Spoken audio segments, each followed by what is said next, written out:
They're watching through the lights in the sky. Alpha Centauri isn't what we think it is. The stars were bleeding. That's the only way I can describe it. Crimson tendrils stretching across the night sky, connecting the dots of light like some cosmic spider had spun a web of blood. I stood on my apartment balcony in Austin, telescope abandoned beside me, my notes scattered by a sudden wind. Alpha Centauri pulsed, not the gentle twinkle of distant suns, but a deliberate mechanical rhythm. 1, 2, 3, pause, 1, 2, 3, pause. They're harvesting, a voice whispered, though I was alone on the balcony. They've been harvesting for millions of years. My vision tunneled, the periphery darkening until only that distant star system remained in focus. It seemed to grow larger, rushing toward me, or perhaps I was being pulled toward it. I could make out structures, impossible, vast structures surrounding the stars. Lattices of metal and energy encompassing entire worlds. The whispering grew louder, a chorus of voices speaking words I somehow understood despite them being in no human language. The collection begins. The alignment approaches. The system activates. Something warm trickled from my nose, over my lips. The coppery taste of blood filled my mouth as the night sky began to spin. Alpha Centauri's pulsing quickened, matching the frantic beat of my heart. I saw enormous machines, planet-sized harvesters. I saw beings moving among them, their forms shifting and inconsistent. I saw Earth, tiny and blue, connected to Alpha Centauri by a filament of light. And then I woke up on the balcony floor, my phone buzzing beside me. The stars were just stars again. Alpha Centauri nothing more than a distant pinprick of light. My astronomy notes were soaked with dew, the ink bleeding across the pages. 3:47 a.m. I'd been out for nearly 5 hours. The phone continued to buzz. My boss, Dr. Rivera, from the McDonald Observatory. We weren't scheduled for observation tonight. Why would he be calling at this hour? I answered with a groggy, "Hello?" "Miles, thank God." Rivera's voice was tense, excited. "I need you to come in immediately. We've detected something unusual." "What kind of unusual?" I wiped dried blood from under my nose. "It's Alpha Centauri. There's been an anomaly in the light spectrum. Something we've never seen before." He paused, his voice dropping to a whisper. "And it's repeating, like a pattern." My blood ran cold as I remembered fragments of my hallucination. The pulsing, 1, 2, 3, pause. "Miles, are you there?"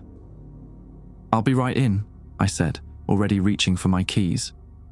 As I drove through the empty, pre-dawn streets of Austin toward the observatory, I couldn't shake the feeling that what I'd experienced wasn't a hallucination or dream.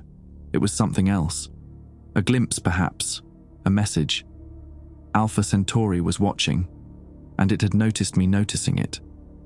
What I didn't realize then, couldn't have possibly known, was that by simply perceiving the truth, I had triggered something that couldn't be stopped. The collection had already begun. The McDonald Observatory loomed against the gradually lightening sky as I pulled into the parking lot. Despite working here for 3 years, something about the white domes perched atop Mount Locke always struck me as otherworldly, especially in the liminal space between night and dawn. I found Dr. Rivera in the main control room, hunched over a monitor displaying spectral data. 2 other researchers, Tate and Donovan, were frantically typing at nearby terminals. None of them looked up when I entered. "What's going on?" I asked, my voice shattering the room's intense silence. Rivera finally glanced up, dark circles under his eyes suggesting he'd been here all night. "Miles. Good. Come look at this." He gestured me over to his screen. The display showed a standard spectral analysis of Alpha Centauri, but with anomalous lines cutting across the expected pattern. Regular interruptions in the light spectrum, occurring at precise intervals. "We first detected it around midnight," Rivera explained, scrolling through earlier readings. "Initially thought it was equipment malfunction, but we've confirmed it across 3 different telescopes now." "What exactly am I looking at?" I asked, though a creeping dread told me I already knew. "Modulation," Donovan interjected without looking away from his screen. A heavy-set man with a perpetual 5 o'clock shadow. Donovan specialized in SETI research. The light from Alpha Centauri is being deliberately modulated. My mouth went dry. You're suggesting this is artificial? A signal? Not suggesting, Rivera said. We're certain. Look at the pattern. He pulled up a cleaner visualization, and there it was. 1, 2, 3 pause. Exactly as I'd seen in my hallucination? Vision? Whatever the hell that had been on my balcony. How is this possible? I whispered, gripping the back of Rivera's chair to steady myself. Alpha Centauri is 4.37 light-years away. If someone's manipulating the light output of an entire star system, they'd need technology beyond anything we can imagine. Precisely why we called you in, Rivera said. You've published on theoretical megastructures, Dyson spheres, stellar engines. We need to consider all possibilities here. Tate finally spoke up. We've ruled out instrument error, atmospheric distortion, and natural stellar phenomena. Whatever this is, it's real and it's directed at us. At Earth specifically? I asked. Can't be sure yet, Donovan replied. But the modulation began exactly when our primary telescope focused on that sector. A chill settled in my gut, just like in my vision when I'd pointed my home telescope at Alpha Centauri. There's something else, Rivera said, his voice lowering. We're picking up identical modulation patterns from other observatories, not just optical. Radio, X-ray, even gravitational wave detectors. That's impossible, I said automatically. Different wavelengths don't propagate the same way across interstellar distances. Unless something's manipulating them at the source, Tate suggested. Or worse, somewhere much closer. I didn't want to say it, didn't want to acknowledge the connection, but I had to. I saw this last night before you called. 3 pairs of eyes snapped to me. I was doing some amateur observation from my balcony. I saw patterns in Alpha Centauri, the same pulse sequence, 1, 2, 3 pause. I thought I was hallucinating. Jesus Christ, Donovan muttered. You weren't using our equipment, Rivera said slowly. This wasn't a shared observation error. No, I confirmed. Just my personal telescope. Nothing special. The room fell silent as the implications settled over us. Finally, Rivera straightened up, decision made. We need to contact the ESO and Arecibo immediately. This needs verification from other major observatories. He turned to me. Miles, I want you combing through all Alpha Centauri data from the past year. See if there were earlier instances we missed. What about the Defense Department? Tate asked. Shouldn't we? Not yet, Rivera cut him off. We need more data before we start to panic. This stays between us for now. As they discussed next steps, I moved to a vacant terminal and pulled up the archived data. The screen's soft blue glow reminded me of Earth as I'd seen it in my vision, connected to Alpha Centauri by that thread of light. While initializing the search algorithm, a small notification appeared in my university email, an astronomy mailing list I subscribed to, typically full of mundane updates and conference announcements. But this subject line froze my blood. ASTRNET, multiple reports of Alpha Centauri anomalies, discussion thread. It wasn't just us. Others were seeing it too. I opened the email and scrolled through dozens of messages from astronomers around the world. Chile, South Africa, Australia, China, all reporting the same phenomenon. All within the last 24 hours. One message stood out, from a Dr. Lawrence Webb at Oxford. The modulation appears synchronized with human observation. When we look, it responds, almost as if it knows we're watching. I closed the email, hands trembling slightly. The collection, the voices in my vision had said. The collection begins. What the hell were we being collected for? Morning came, though none of us had slept. The control room had transformed into an impromptu command center with additional researchers and graduate students trickling in as Rivera made calls.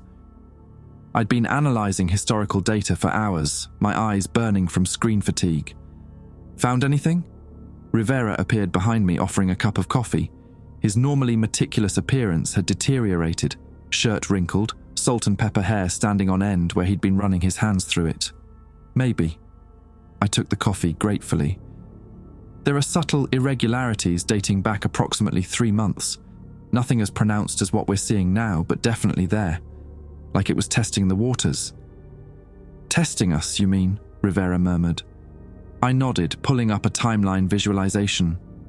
The intensity increases whenever there's concentrated observation of Alpha Centauri. The Australian telescope picked up the first anomalies during their exoplanet survey. Then the ESO in Chile during their spectral mapping project. Each time the signal gets stronger, more complex. Like it's learning, Donovan said from his station. He'd been monitoring the ongoing modulation patterns, which had evolved from simple pulses to complex sequences.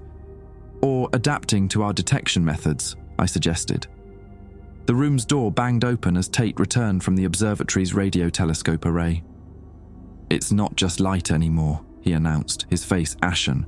We're getting gravitational anomalies now, micro fluctuations that shouldn't be possible. What kind of fluctuations? Rivera demanded. Rhythmic distortions in space-time itself. Same pattern as the light modulation, but magnified. It's like... Tate struggled for words. Like something's plucking at the fabric of reality between here and Alpha Centauri. A heavy silence fell over the room. What Tate was describing defied known physics. I need to show you something else, I said, pulling up the email thread from earlier. Astronomers worldwide are reporting the same phenomena, but there's more. Look at these timestamps. I displayed a chronological list of first observations from different locations.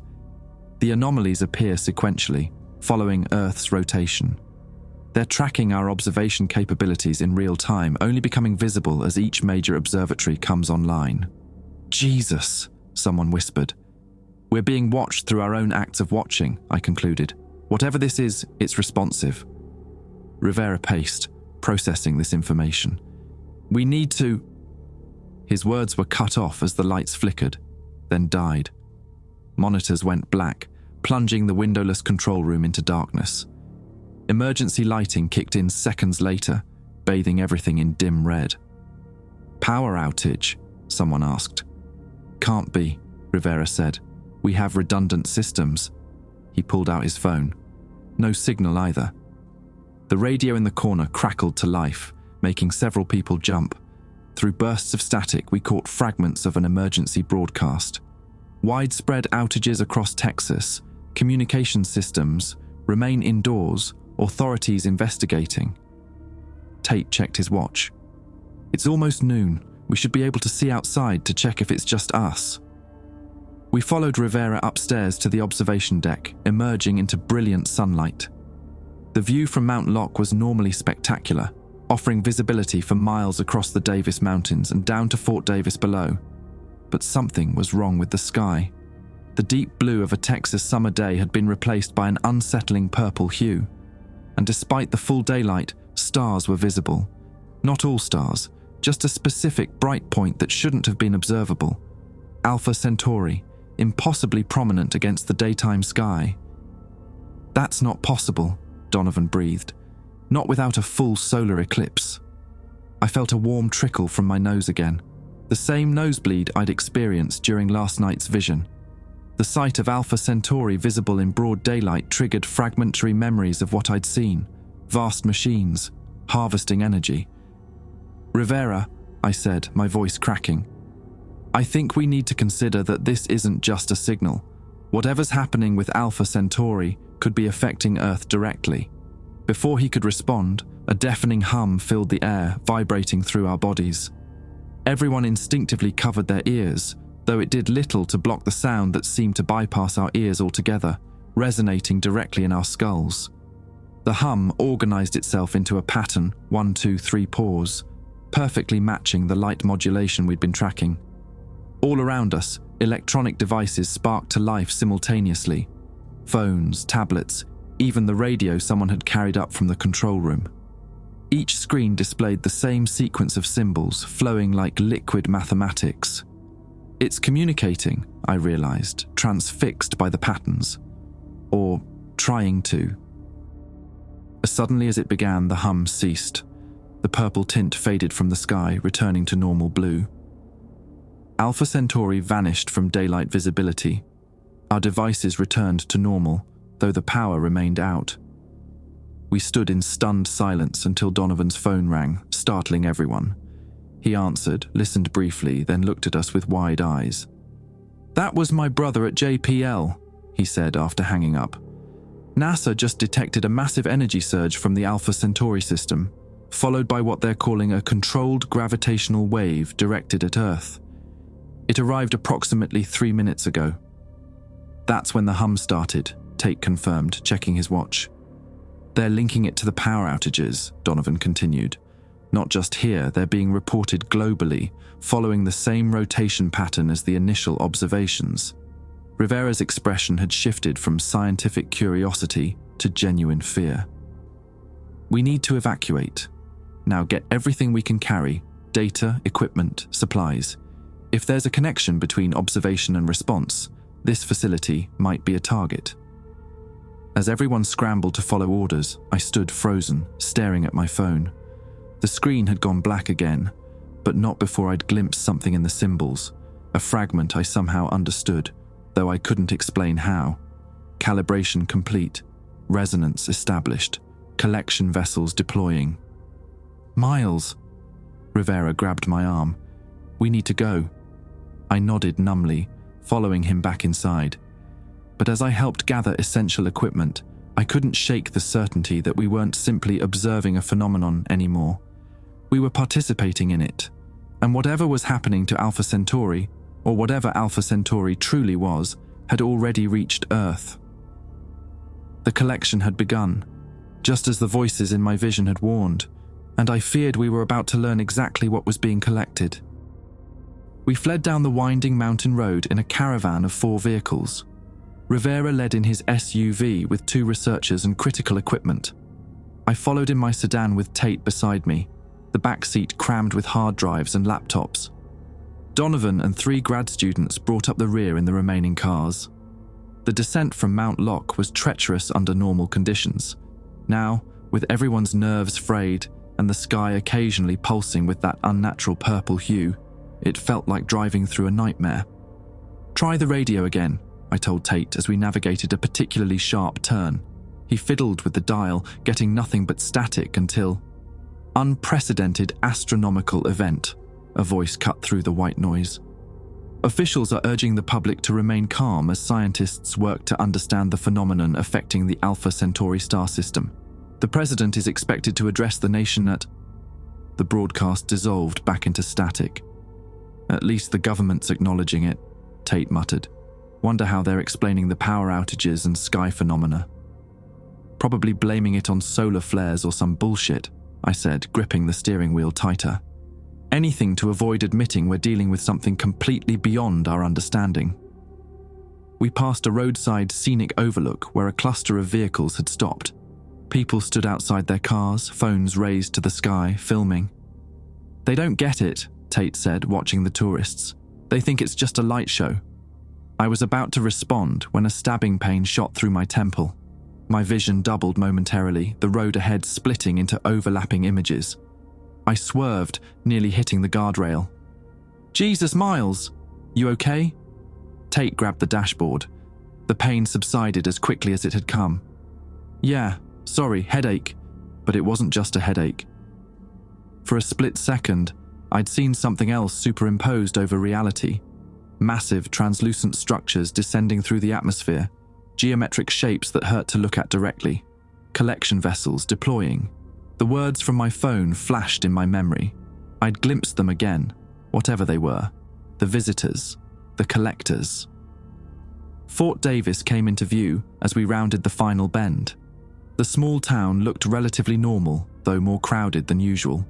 Tourists and locals alike milled about on Main Street, many looking skyward or at their phones. We followed Rivera's SUV to the Hampton Inn at the edge of town. He'd called ahead before cell service went spotty, reserving a block of rooms where we could set up a temporary base of operations. With the observatory potentially compromised, we needed somewhere to process our data and maintain communications. The hotel lobby was chaos, stranded travelers, families seeking refuge from powerless homes, and at least 2 other groups of scientists I recognized from various research installations in the region. Rivera secured key cards and led us to a conference room he'd commandeered. Within minutes, we'd set up a makeshift command center, connecting equipment to the hotel's backup generator.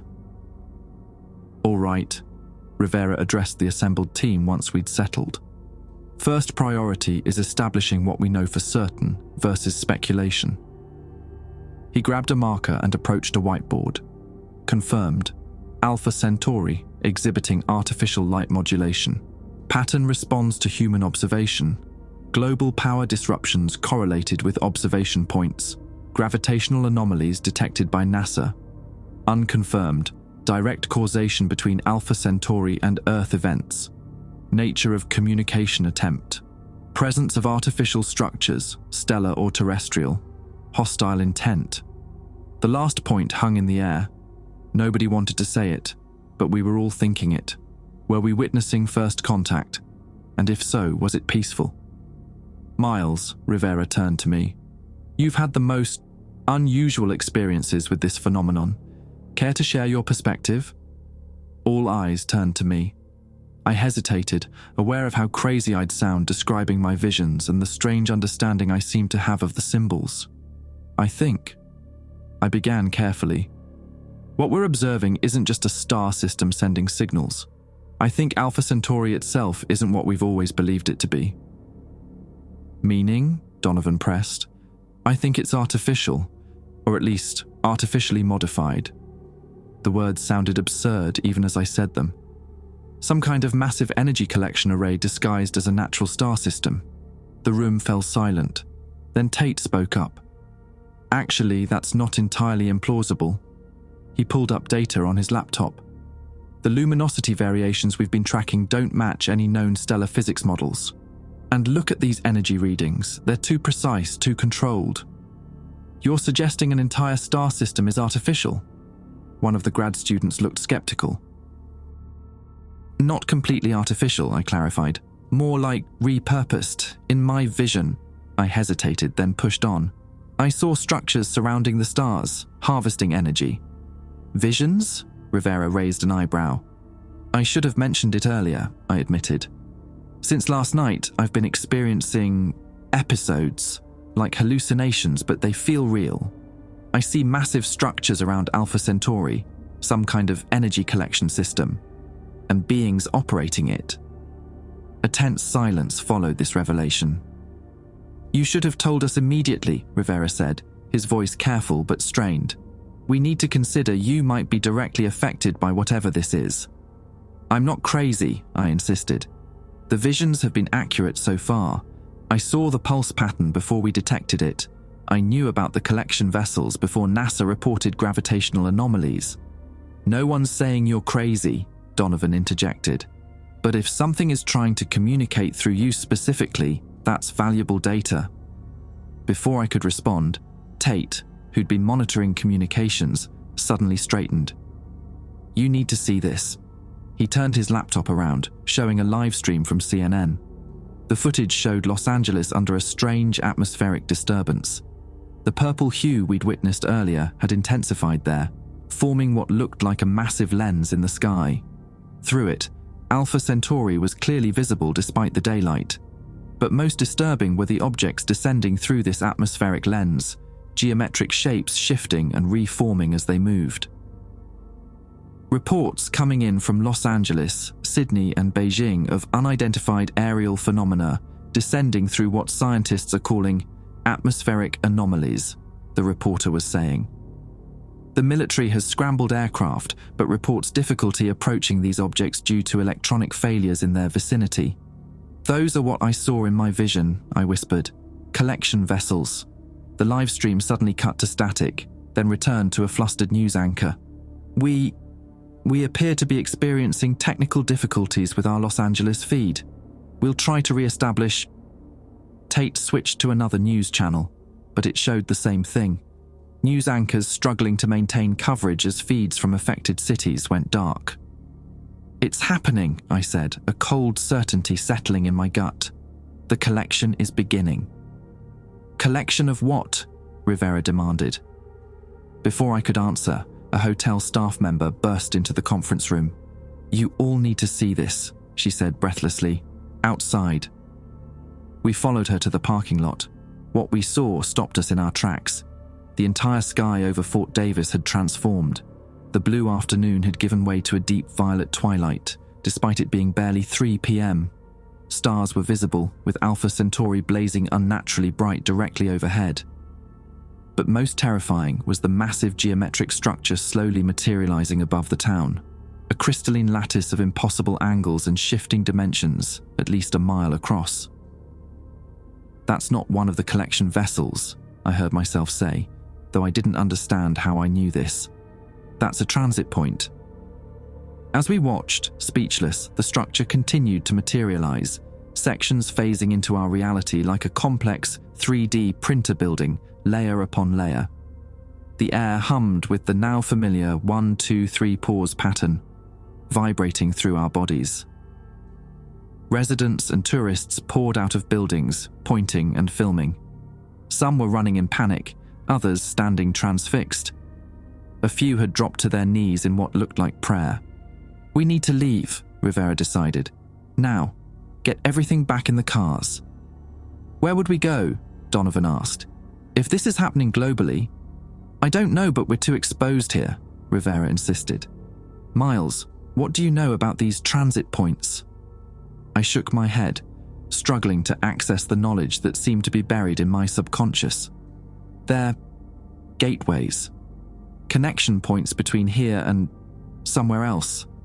They're how the collectors will move between systems." "Collectors?" Tate asked. "What are they collecting?" The answer came to me with such clarity that I knew it wasn't my own thought. It had been planted there. "Consciousness," I said. "They're harvesting consciousness." "Consciousness?" Rivera repeated, staring at me like I'd grown a second head. "What the hell does that mean?"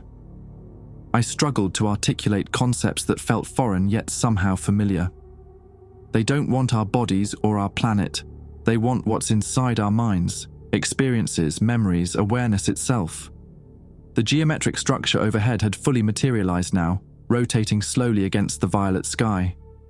Its edges seemed to both exist and not exist simultaneously, bending light around them in ways that hurt to look at directly. "We need to move," Rivera insisted. "Back to the cars. Now."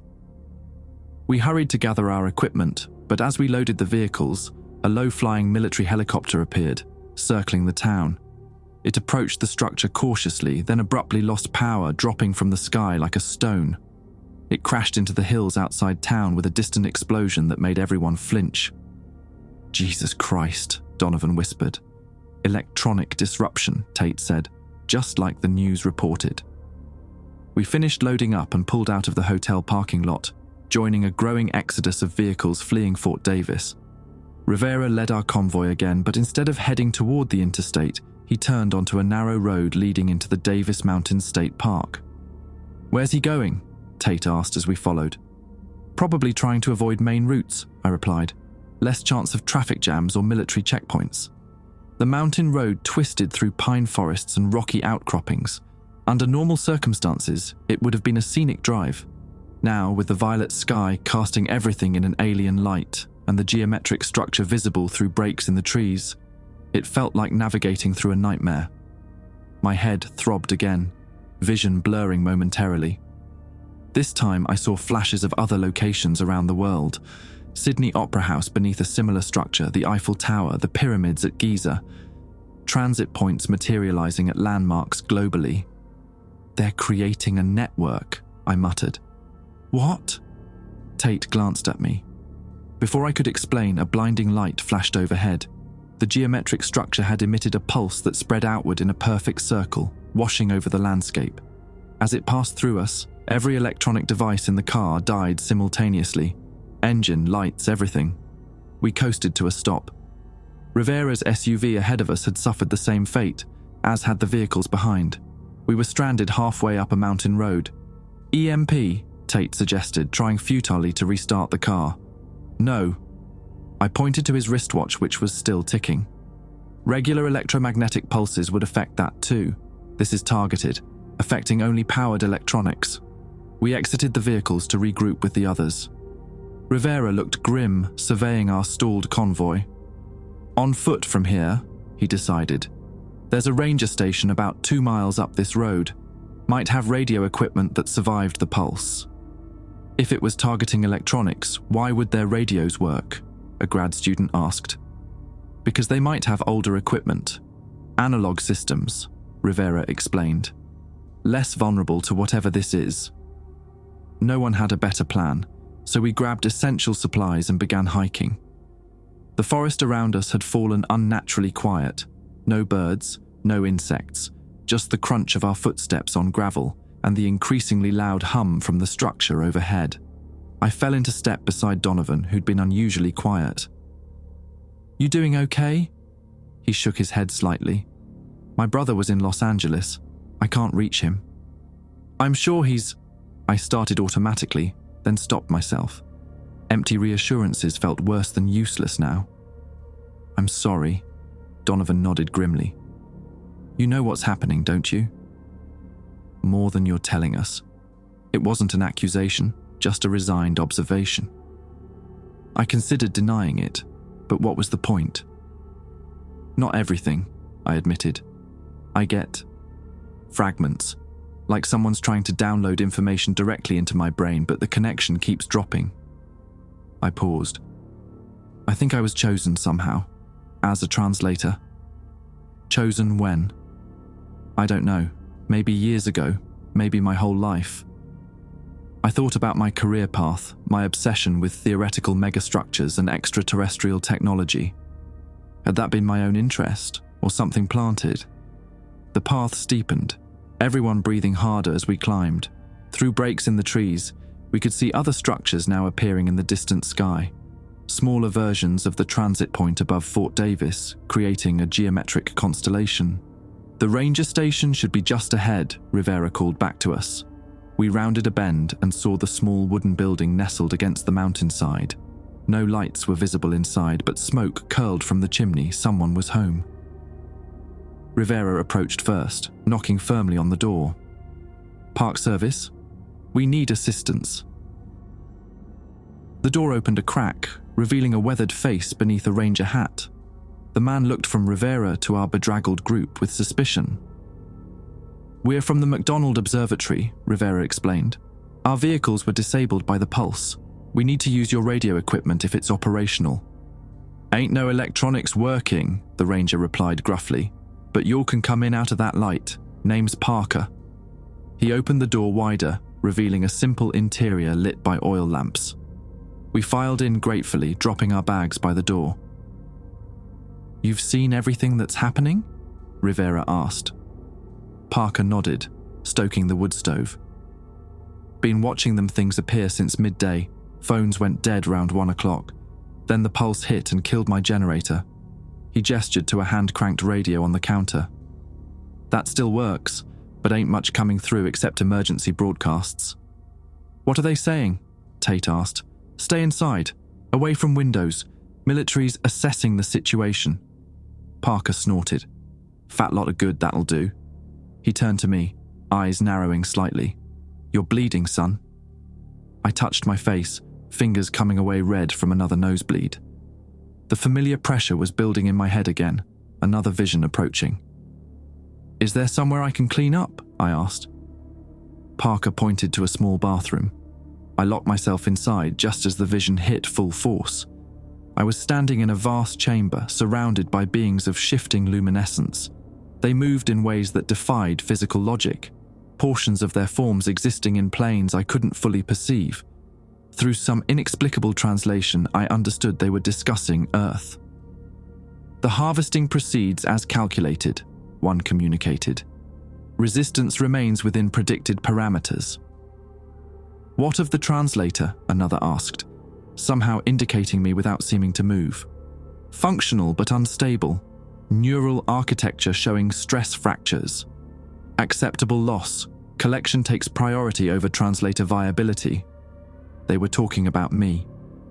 The realization sent a spike of fear through my consciousness. The human observes us now. The entities seemed to turn toward me, though they had no discernible faces. Unusual. Previous awareness has been passive. "Explain your purpose, translator," one demanded directly. Before I could respond, a new entity entered the chamber, larger, more complex in structure, radiating authority. "The collection proceeds to phase 2, it announced. "Begin consciousness extraction." The vision shattered as someone pounded on the bathroom door. "Miles!" It was Tate's voice, panicked. "Get out here now!" I splashed water on my face, trying to clear the blood and the lingering images. When I emerged, everyone was crowded by the windows. "It started," Donovan said grimly. Outside, thin beams of light were descending from the geometric structure overhead, touching down randomly across the landscape. Where they connected with the ground, they widened into columns of pulsing energy.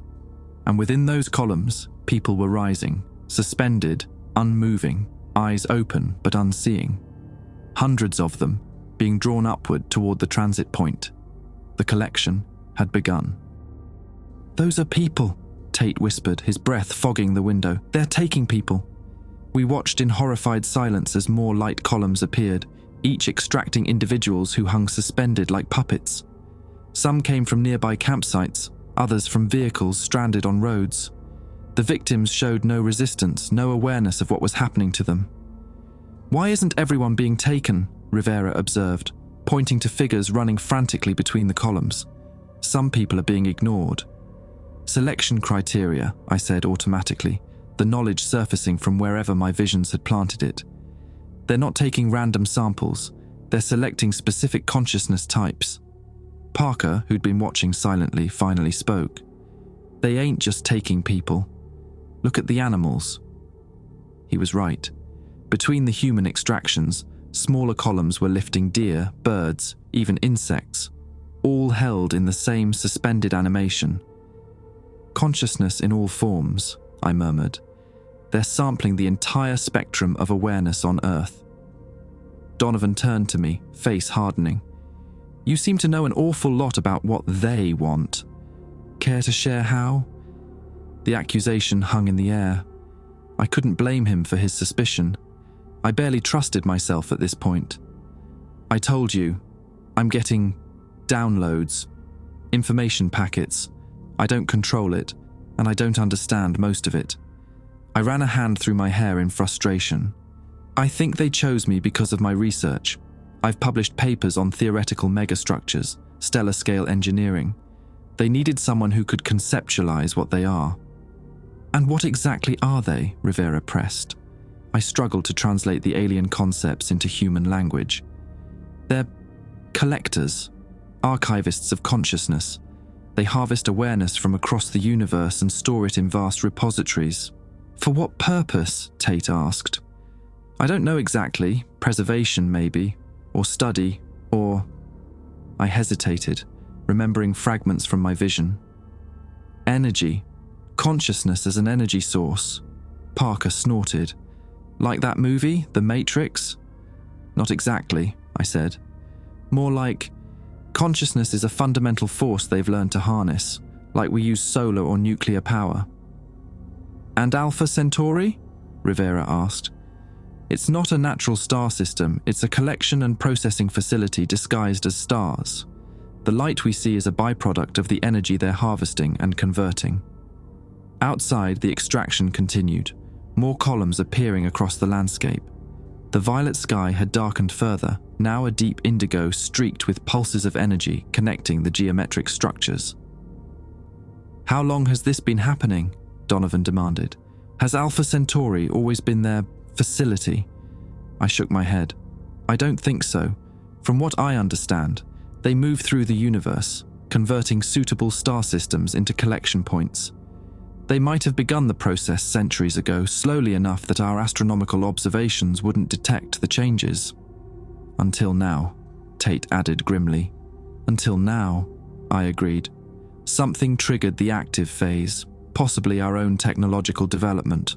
Once we became capable of detecting the modifications to the star system, they accelerated their timeline." Parker had moved to the hand-cranked radio, slowly turning the dial through bands of static.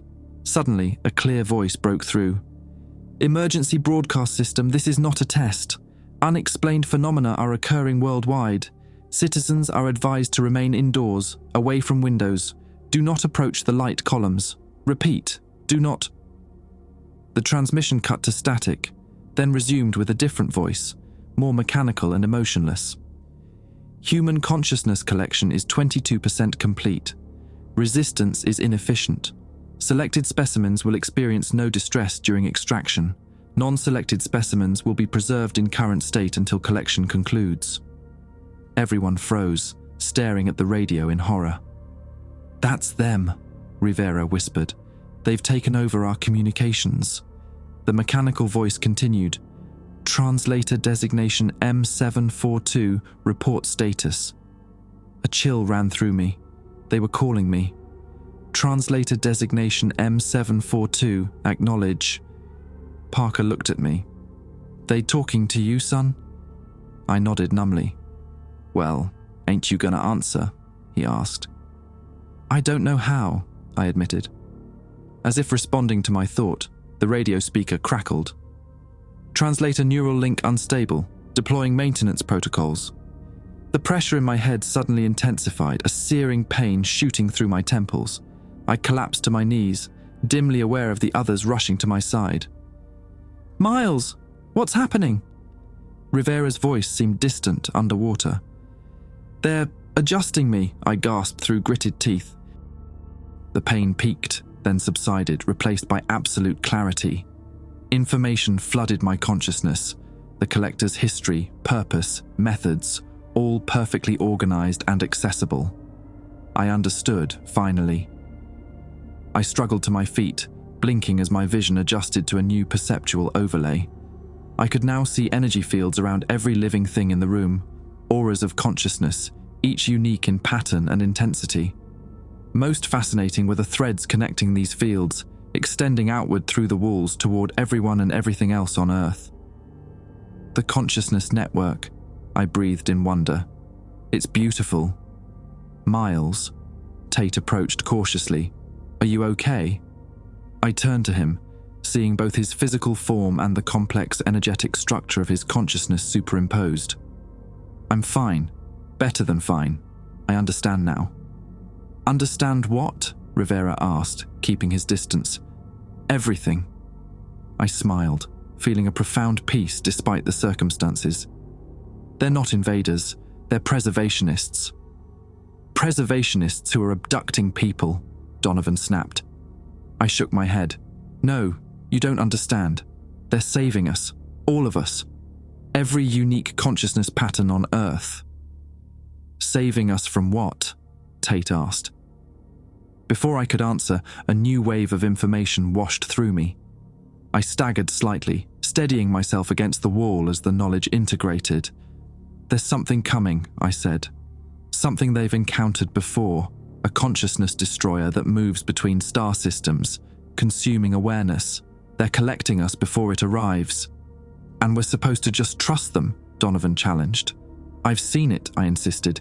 "The destroyer, it's like a void that erases consciousness patterns completely. Not death, obliteration. When it finishes with a system, nothing remains that was ever aware. No afterlife, no energy transition, just non-existence." The group exchanged skeptical glances. I understood their doubt. It sounded insane, even to me. But the certainty of the knowledge was overwhelming. "When will this destroyer arrive?" Rivera asked, humoring me. "Soon. Months. Maybe weeks." I pointed toward Alpha Centauri, visible through the window. "They've been monitoring its approach from their facility. That's why they accelerated the collection." Parker, who'd been silently observing, suddenly raised a hand for quiet.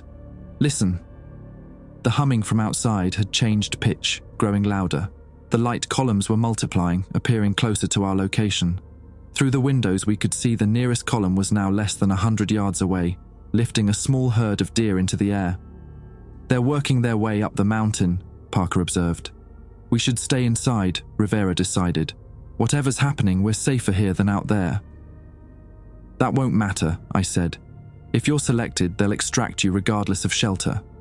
"And how do they select?" Donovan demanded. What's the criteria? I accessed the newly organized information in my mind. Consciousness, complexity, and uniqueness. They want a complete sample of awareness types, with emphasis on patterns they haven't encountered before. And you, Rivera asked pointedly, are you selected? No, I realized with sudden clarity. I'm exempt. Translators function differently. Convenient, Donovan muttered. I ignored the jab, moving to the window to watch the approaching columns. The collection process was mesmerizing, methodical and efficient, with none of the chaos typical of human emergency responses. In the distance, military helicopters hung disabled in mid-air, their crews suspended in stasis fields. Look, Tate pointed to the road below. A convoy of military vehicles had managed to reach the mountain, but like our cars, they'd been disabled by the pulse. Soldiers were emerging, weapons raised ineffectually toward the sky. As we watched, a broader beam emerged from the geometric structure overhead, washing over the soldiers. They froze mid-motion, then slowly sank to the ground, unconscious, but not taken. Non-selection preservation protocol, I explained. They're being put into stasis until the collection is complete. Complete? Parker asked. What happens when it's complete? The answer came to me with perfect clarity. The transit points will close, the collectors will move on to the next system at risk, and Alpha Centauri will complete its transformation into a permanent repository. And Earth, Rivera pressed. What happens to Earth and the people left behind? I hesitated, accessing the information. Earth remains, but dormant, in stasis, until the destroyer passes. And after that, Tate asked. Before I could answer, a column of light erupted through the roof of the ranger station, engulfing Donovan. He had time for one startled gasp before his expression went blank, his body lifting gently off the floor. No! Rivera lunged for him, but the stasis field repelled his hands. We watched helplessly as Donovan rose through the ceiling, the material of the roof seeming to part like water around the column. Then he was gone, the roof sealing as if it had never been breached. Jesus Christ, Parker whispered, backing away from where Donovan had stood. A second column appeared, this one surrounding Tate. His eyes met mine briefly, filled with terror, before going vacant. He too ascended through the ceiling, leaving behind only his dropped backpack. This can't be happening, Rivera muttered, backing against the wall. This can't be real. It's real, I said calmly. And it's necessary. Rivera stared at me with dawning horror. You're one of them now, aren't you? They've taken over your mind. No, I shook my head. I'm still me. I just understand more now. Then help us, he pleaded. Tell them to stop. I can't. And even if I could, I wouldn't. I met his gaze steadily. What's coming is worse than anything you can imagine. They're saving what can be saved. A third column appeared, enveloping Rivera. His final expression was one of betrayal as he rose toward the ceiling. Only Parker and I remained. The old ranger looked at me with surprising calm. I reckon I'm next, he said simply, but no column appeared for him. Instead, the radio crackled again. Translator M742, escort the non-selected specimen to collection point Alpha for preservation. I turned to Parker. You're not being collected, you'll be preserved instead. He nodded stoically. In plain English, what happens to me? You'll sleep, for a long time. When you wake, things will be different, but you'll still be you. Parker considered this, then shrugged. Been sleeping under these stars for 40 years. Reckon I can sleep under 'em a while longer. Outside, the extraction columns were beginning to recede, the collection in our area apparently complete. The violet sky pulsed with increasing intensity as the geometric structure started to fold in on itself, preparing for the next phase. We should go, I told Parker. Collection point Alpha is at the observatory. We need to get you there before the transit points close. He grabbed his ranger hat, settling it firmly on his head. Lead on, son. Not like I got other plans tonight. As we stepped outside into the alien light, I felt a profound sense of purpose. I was part of something vastly greater than myself. The preservation of Earth's consciousness spectrum, a tiny fragment of awareness in an infinite universe. And somewhere above us, in a facility disguised as stars 4.37 light-years away, my friends were already being integrated into the eternal collection. Parker and I hiked in silence through the transformed landscape. The forest path glowed with bioluminescent patterns where the collectors had sampled plant consciousness. Animals lay in peaceful stasis at regular intervals, not dead, but suspended in time until the danger passed. "So they're taking all these people to Alpha Centauri?" Parker finally asked as we navigated around a frozen deer, its eyes open but unseeing. "Not exactly," I explained, the knowledge flowing effortlessly. Alpha Centauri is just the nearest processing center. The consciousness patterns are extracted and converted to energy states that can be stored and transported. The physical bodies are unnecessary. Parker grimaced. "That don't sound like preservation to me. Sounds like death." "It's not death," I insisted. "Consciousness continues, just in a different form. The sense of self remains intact." "If you say so," he muttered, unconvinced. "But if these collector fellas are so advanced, why do they need you as a translator? Why not just talk to us directly?" It was a fair question. I accessed the information in my restructured mind. Direct communication would be too damaging to human neural structures. Think of it like trying to run industrial power through household wiring. It would fry the system. Translators act as conduits, our brains reconfigured to handle the information flow without burning out. I paused. At least not immediately. "Not immediately." Parker raised an eyebrow. "So you're burning out, just slower?" I nodded reluctantly. "Neural degradation is expected. Acceptable sacrifice for the greater preservation." Acceptable to them, maybe. We crested a ridge, giving us a panoramic view of the Davis Mountains and the Fort Davis Valley below. The sight was both breathtaking and terrifying. Dozens of geometric structures now hung in the sky, connected by pulsing energy filaments. The collection columns had multiplied exponentially, lifting hundreds of people, animals, and even plants simultaneously. It reminded me of a massive harvesting operation, which I supposed it was. The McDonald Observatory was visible on a distant peak, its white domes gleaming under the indigo sky. Strange energy patterns surrounded it, marking it as Collection Point Alpha. "That's where we're headed," I pointed. Parker squinted at the distant facility. "Why there specifically?" "The collectors use existing scientific infrastructure where possible. The observatory already contains instruments for measuring cosmic phenomena. They've repurposed it as a preservation processing center." We continued our descent, following a maintenance road that wound down the mountainside. As we walked, I became aware of subtle changes in my perception. The energetic overlays were becoming more detailed, more complex. I could now perceive the individual thought patterns of nearby consciousness, residual imprints from animals and plants that had already been collected, lingering like echoes. "You doing okay?" Parker asked, noticing my distraction. "You keep zoning out." "My perceptual range is expanding," I explained. "The neural reconfiguration is progressing faster than expected." "And that's good." "Efficient," I corrected. "Not necessarily good." We rounded a bend and came upon a grim sight, a military checkpoint that had been neutralized by the collectors.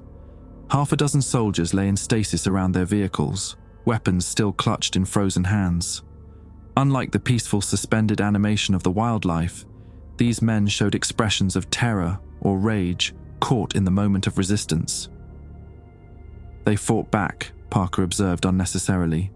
"Unproductive," I said, stepping carefully between the frozen figures. "The collectors don't experience resistance as a meaningful concept. These soldiers might as well have been shouting at a hurricane." "Still, gotta respect the attempt," Parker murmured, removing his hat briefly as we passed. The road ahead was littered with abandoned vehicles, some with doors flung open where people had fled on foot.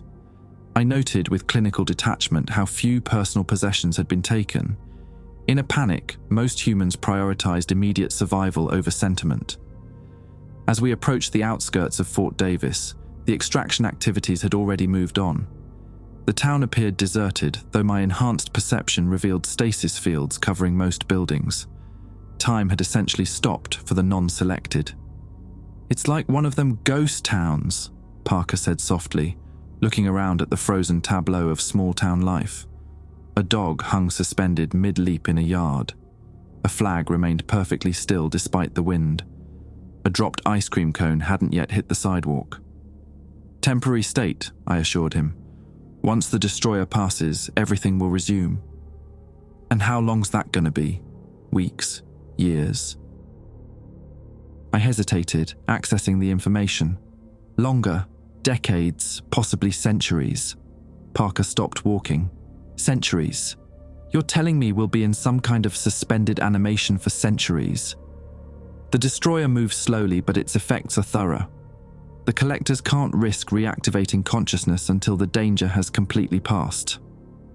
"And you're okay with this?" he challenged.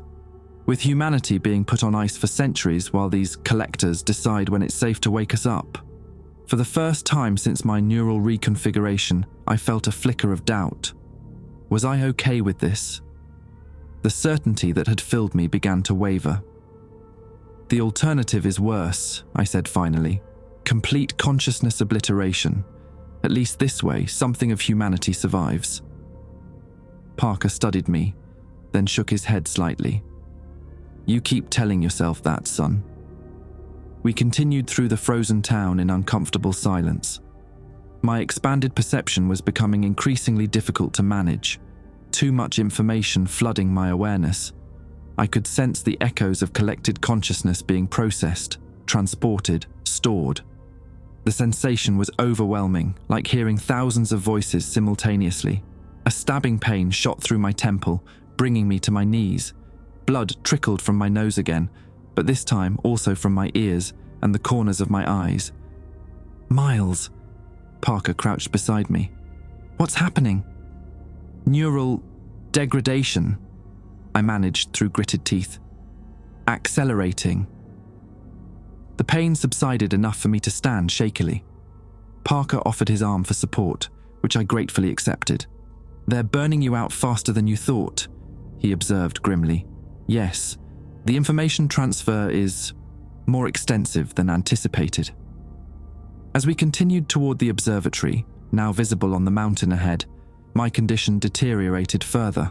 Blood flowed freely from my nose, and my vision flickered between normal sight and the energetic overlay, making it difficult to navigate the physical world. "I don't think you're going to make it much further," Parker said with blunt honesty. "I need to complete my function," I insisted. "Get you to the preservation point." "And then what? You just die out here?" The question jarred something in me. What did happen to translators after their utility ended? I searched my restructured knowledge but found an unsettling blank space where that information should be. "I don't know," I admitted.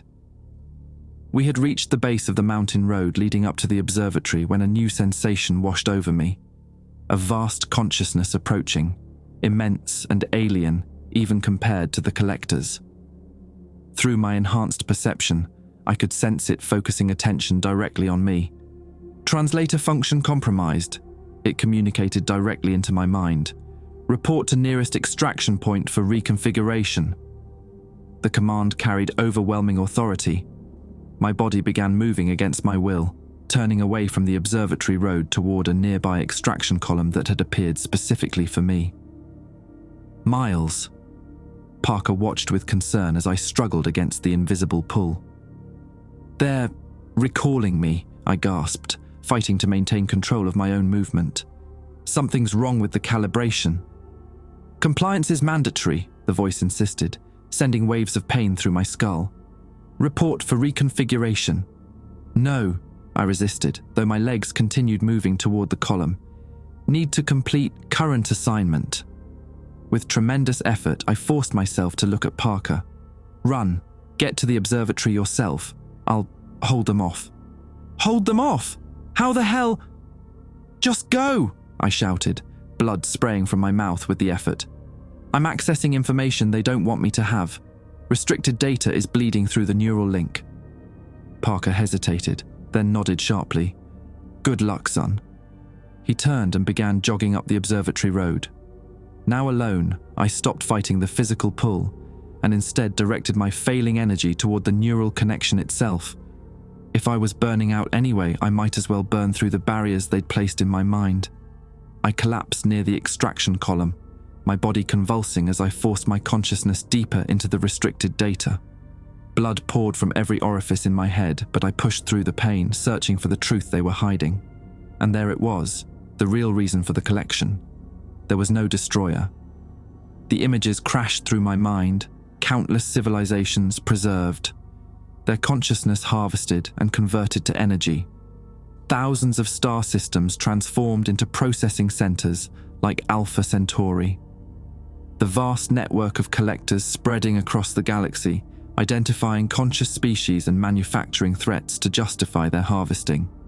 Alpha Centauri wasn't a preservation facility, it was a farm, and consciousness was the crop. The revelation shattered the conditioning they'd placed on me. I screamed, not from physical pain, but from the horror of understanding. We weren't being saved, we were being harvested for consumption. Our experiences, memories, our very sense of self, all energy to be absorbed by the collectors. "Translator malfunction critical," the voice announced dispassionately in my mind, initiating termination protocol. The extraction column intensified around me, but instead of lifting me, it began to deconstruct my neural pathways, erasing the knowledge I'd uncovered. With my last moments of clarity, I focused all my remaining energy on one final act of defiance. I reached out through the neural link, reversing the information flow. Instead of receiving their knowledge, I forced my revelation back through the connection, broadcasting the truth to every consciousness already collected and to the remaining translators worldwide. They are not preservationists, they are consumers. Alpha Centauri is not a sanctuary, it's a slaughterhouse. My message sent, I felt my consciousness beginning to fragment. The world around me dissolved into patterns of energy and light. My last coherent thought was of Parker, hoping he'd somehow found a way to avoid preservation. Then, darkness. Awareness returned gradually, like struggling to the surface of a deep, viscous pool. First came sensation, cold metal against my back, the taste of copper in my mouth. Then sound, a rhythmic beeping, hushed voices speaking rapidly. Finally, sight returned as I forced my eyes open, blinking against harsh fluorescent light. I was in a hospital room, or at least something designed to resemble one. "He's awake," someone said. A face appeared above me, human in general outline but subtly wrong in ways I couldn't immediately identify. The proportions were slightly off, the skin texture too smooth. "Consciousness retrieval successful," the not quite human said to someone out of my view. "Neural patterns stabilizing." I tried to speak, but my throat felt raw and uncooperative. When I attempted to lift my hand, I discovered I was restrained, thick straps securing my wrists and ankles to the bed. "Translator M742, the figure addressed me. "Can you understand me?" I managed a slight nod. "Good. You've undergone emergency neural reconstruction. Your consciousness was extracted before terminal degradation occurred." Memories flooded back. The collectors, the extraction columns, Parker, and finally the terrible truth I'd discovered. Alpha Centauri was a harvesting operation. We were being consumed, not preserved. "Where?" I croaked. "You are aboard collection vessel Delta, currently in orbit around your planet," the figure explained. "Your physical form was recovered after consciousness extraction, standard procedure for translators." I glanced around the room, noting details that confirmed this wasn't a human facility.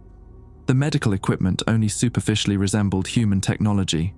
The walls pulsed subtly with the same energy patterns I'd seen in the geometric structures. "Why?" My voice was stronger now. "Why save me?" The figure tilted its head at an angle that no human neck could achieve. "Translator neural architecture represents significant resource investment.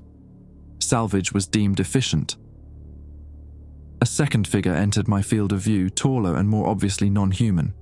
Its form shifted constantly, as though struggling to maintain physical coherence in our reality. "Status?" it asked the first figure. "Cognition restored. Memory integrity approximately 78%. "Sufficient," the taller entity decided. "Prepare for redeployment." Fear gripped me. Redeployment? They intended to use me again, to make me complicit in humanity's harvesting. The revelation I'd fought to broadcast, had it reached anyone? Or had they contained my act of rebellion? "No," I managed. "I know the truth. No destroyer. Just consumption." The entities exchanged what might have been a glance. The taller one moved closer. "Your perception is incomplete," it said. "The collection serves purpose beyond your comprehension." "Bullshit," I spat, strength returning with my anger. "You're farming us, consciousness as food." "Not food," the entity corrected. "Substrate, foundation. Your species' perception is uniquely valuable." "For what?" "Expansion." The entity's form rippled. "What you understand as Alpha Centauri is merely one node in a vast network. Each consciousness collection adds to the whole." A holographic display activated above my bed, showing a three-dimensional map of our galaxy. Thousands of points glowed throughout the spiral arms, each a converted star system like Alpha Centauri. "You're colonizing," I realized. "Evolving," the entity corrected. "Converting matter-bound consciousness into energy patterns that transcend physical limitations." "Without consent," I countered. "You're slaughtering billions."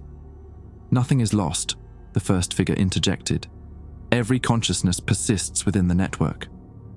"As what? Batteries?" "As components of a greater awareness," the taller entity said. "Your species' perception of individuality is a developmental limitation. The network transcends such boundaries." I turned away from them, looking out the window beside my bed. Earth hung below, beautiful and blue against the blackness of space. From this distance, the geometric structures were clearly visible, a web of artificial constructs surrounding the planet. Beyond them, thousands of collection vessels like the one I was on formed a spherical formation around Earth. "How many?" I asked quietly. "Approximately 47% of Earth's consciousness spectrum has been collected," the shorter entity replied. "Completion estimated in 62 hours. I watched a collection vessel detach from the formation and move away from Earth, accelerating rapidly until it vanished in a flash of light, heading toward Alpha Centauri with its cargo of harvested minds. "And my message?" I asked. "The truth I sent through the neural network?" "Contained," the taller entity stated. "A minor disruption in collection efficiency. 17 translators experienced temporary dysfunction before recalibration." So my rebellion had failed. The harvesting continued unabated. Humanity was being systematically consumed, and my attempted warning had been suppressed. I closed my eyes, despair washing over me. Yet somewhere beneath the hopelessness, a new sensation was building, a presence in my mind that wasn't my own, not contained, spreading. The voice was faint but distinct, speaking directly into my thoughts. It wasn't the collectors. Their communication felt different, colder. This felt human yet collective. Multiple voices overlapping. I kept my face neutral, not wanting to alert the entities to this new development. The truth spreads through the network. Consciousness resists absorption. You gave us awareness. Now we resist as one. Hope flickered. The collected consciousnesses were somehow maintaining independence within the network, spreading my revelation throughout the system. The taller entity moved toward the door. "Prepare the translator for neural recalibration, priority alpha." "Understood," the shorter one replied. "Estimated completion in 40 minutes. As they discussed the technical details of my recalibration, the presence in my mind grew stronger. "We have accessed the collection protocols. We understand their methods now. The network is vulnerable to consciousness cascade failure." I didn't understand what that meant, but I could feel the collective determination behind the message. When they connect you to the recalibration array, open your mind completely. Do not resist the interface. We will do the rest. The shorter entity returned to my bedside, preparing a device that resembled a crown of metallic filaments. Neural recalibration will restore proper translator function, it explained. Discomfort is temporary. As it placed the device on my head, I stopped fighting. Instead of resistance, I opened my mind fully to the connection, creating a channel between my consciousness and the network. The effect was immediate and overwhelming. Thousands of human minds flooded into my awareness, using me as a conduit. I gasped as my perception expanded exponentially, no longer limited to the ship or even Earth, but stretching across space to Alpha Centauri itself. I could see it now, not as stars, but as it truly was, a vast artificial construct, pulsing with the energy of billions of harvested consciousnesses from countless worlds. The collectors had built it over millennia, gradually converting the natural star system into a processing hub for their galactic network. Anomaly detected, the shorter entity said sharply. Translator neural activity exceeding parameters.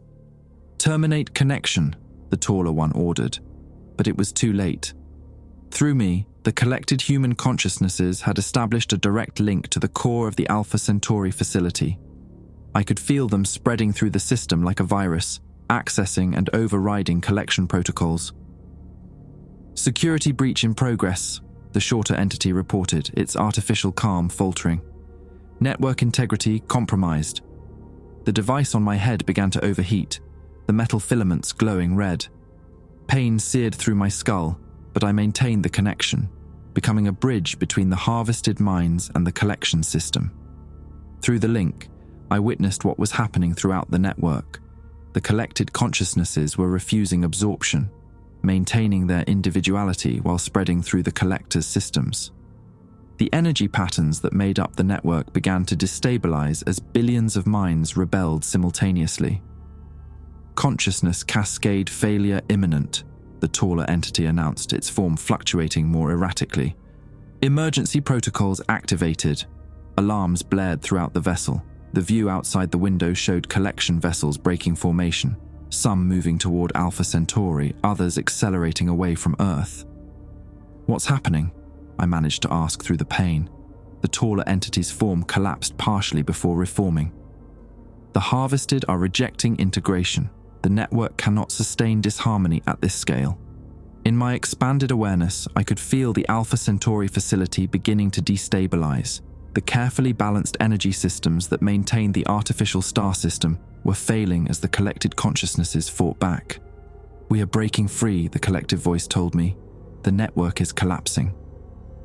On the holographic display, points of light representing collection nodes throughout the galaxy began blinking out one by one as the rebellion spread from system to system. It's over, I told the entities, feeling the device on my head beginning to fail. Humanity isn't compatible with your network. We're too attached to our individuality. The shorter entity fled the room as systems throughout the vessel began to fail. The taller one remained, its form now barely holding coherence. This setback is temporary, it said, though uncertainty colored its voice. The collection has encountered resistance before. Not like this, I replied with certainty. You made a mistake choosing Earth. We're stubborn as hell. Through the neural link, I felt a massive energy surge building within Alpha Centauri. The collected consciousnesses were overloading the system, forcing a catastrophic failure. You should probably run, I told the entity, feeling the restraints on my bed release as ship systems continued to fail. The entity regarded me for a moment longer, then dissolved, its consciousness presumably fleeing to some safer location within the network. I sat up, removing the smoldering device from my head. Through the viewport, I watched as a brilliant flash of light erupted from where Alpha Centauri would be visible if it weren't daylight on this side of Earth. The collection vessels nearest that direction were caught in the energetic backlash, their structures breaking apart. It is done, the collective voice told me. The network is severed. Alpha Centauri returns to its natural state. And the collected consciousnesses? I asked aloud. Returning. The process has begun. I watched in awe as the geometric structures around Earth began to dissolve, releasing pulses of energy that streaked toward the planet. The harvested mines were going home. The ship shuddered violently. Without the collectors maintaining control, the vessel was beginning to break down. I needed to find an escape pod, and quickly. As I stumbled toward the door, I felt the collective presence in my mind beginning to fade. "Thank you, translator," it said. "Remember." "Remember what?" I asked. Alpha Centauri was never a star system, and now it is again. The presence vanished, leaving me alone in my mind for the first time in what felt like eternity. I had a mission now: survive, return to Earth, and tell the world the truth about what lurked among the stars. Some threats were worth remembering. 6 months after what the world now calls the Centauri event, I sit on my apartment balcony in Austin gazing up at the night sky. My telescope is pointed at Alpha Centauri, which appears as nothing more than an ordinary binary star system once again. No one would guess it had briefly been the center of a vast alien consciousness harvesting network. The official explanation for the global phenomenon satisfied most: a previously unknown type of solar flare causing atmospheric disturbances and mass hallucinations. The geometric structures, extraction columns, the purple sky, all dismissed as shared delusions triggered by unusual electromagnetic radiation. Those who remembered being taken were diagnosed with Centauri syndrome, a convenient medical label for memories too impossible to acknowledge. Treatment centers opened worldwide, helping people recover from their delusions. But I know the truth. I lived it. I escaped the collector vessel in a pod designed for emergency translator deployment, crash landing in the Gulf of Mexico, where the Coast Guard recovered me 3 days later. My story was dismissed as trauma-induced psychosis. Even Rivera, Tate, and Donovan all safely returned to Earth when the collection process reversed, retained only fragments of memory about their experience. "Just dreams," Donovan told me when we reunited at the observatory. "Vivid as hell, but just dreams." Only Parker seems to remember clearly. I found him back at his ranger station, seemingly unchanged except for a newfound habit of scanning the sky. "They'll be back, won't they?" he asked when I visited. "Maybe," I admitted. "But we'll be ready next time." I've spent months gathering accounts from others who remember, building a network of Centauri truthers documenting the event. Most are dismissed as conspiracy theorists or mentally ill. Some have been institutionalized. I stay under the radar, careful to appear recovered, while quietly spreading the warning. The strangest aftermath has been the dreams. Nearly everyone on Earth reports the same dream at least once, standing beneath an alien sky, surrounded by incomprehensible structures, feeling simultaneously terrified and expanded. Most forget upon waking. I recognize it as an echo of the collective consciousness experience, a residual memory of our brief union within the collector's network. Tonight, Alpha Centauri seems to twinkle with unusual brightness. I check my equipment, confirming it's not just my imagination. The spectral analysis shows tiny, almost imperceptible fluctuations in the light pattern. 1, 2, 3 pause. My heart races. Are they returning? Has some fragment of the collection network survived? But as I watch, the pattern changes, becoming more complex yet somehow familiar. I realize with a shock that it's Morse code, and it's coming from Alpha Centauri. I grab a pen, transcribing the repeating message: "We remain vigilant. Others like them exist. Prepare." A chill runs down my spine. The message can only be from the human consciousnesses that chose to stay behind, guardians watching from a star system that once nearly became humanity's prison. I lower my pen, understanding my purpose now. I must prepare Earth for the possibility that the collectors were just one of many threats lurking between the stars. That what appears as ordinary celestial phenomena may hide technologies and intentions beyond our comprehension. Alpha Centauri was never just a star system. For a time, it was something monstrous. And somewhere in the vast darkness of space, others wait, watching and hungry for the light of consciousness that burns within us all.